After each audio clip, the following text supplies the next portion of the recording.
Hello बच्चों, let's read the given question. The question says consider the following statements and select the correct statement.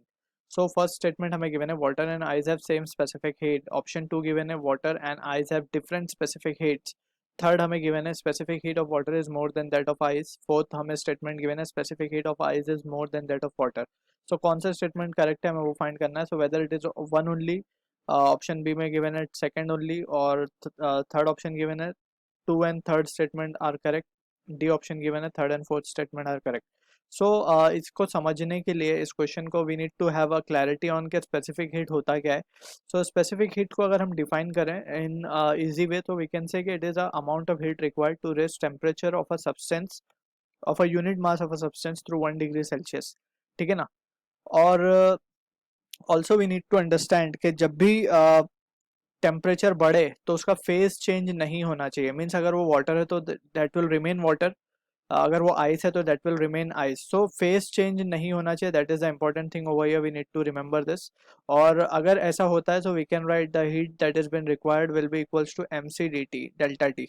Basically यहाँ पे C जो है वो है specific heat capacity, M is mass of the substance and delta T is the change in the temperature. और ये change क्या होता है, it is always positive because हमें 1 डिग्री उसका टेम्परेचर राइज करना है. उसी के लिए हमें जो अमाउंट ऑफ हीट रिक्वायर्ड है that's what the specific heat capacity is. अब यहाँ से we need to remember the values over here. So अगर हम बात करें तो specific heat capacity of water is very much high. ये होती है around 4.2 joule per gram degree Celsius. ठीक है. सो इस चीज का मतलब पहले we need to be clear with. तो वाटर को इतनी हीट हमें देनी पड़ेगी, दैट इज 4.2 जूल हीट देनी पड़ेगी ताकि इसका टेम्परेचर 1 डिग्री राइज कर जाए. या फिर हम इसका उल्टा भी कह सकते हैं कि इतनी हीट अगर हम इसमें से निकालेंगे so we can say the temperature will be drop by 1 degree Celsius. So 4.2 joule is quite a huge amount of heat. So we can say this much amount of heat.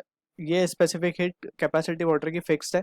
And for ice we can say it is almost the half 2.1 joule per gram degree Celsius. ठीक है. सो यहाँ से हम clearly देख सकते हैं for ice it is half the value of water. और इसे हम कॉमन सेंस से भी अंडरस्टैंड कर सकते हैं. दैट इज सो वाटर के केस में वी कैन क्लियरली सी के हमें इतनी अमाउंट ऑफ हीट उसे देनी पड़ेगी या इतनी अमाउंट ऑफ हीट उसमें से निकालनी पड़ेगी ताकि 1 डिग्री सेल्सियस का डिफरेंस आए.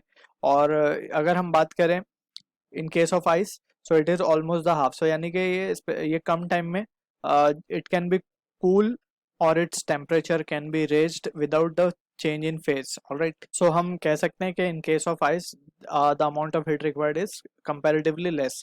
सो अगर हम ऑप्शंस देखें so from the option we can say water and ice have same specific heat. So this is incorrect.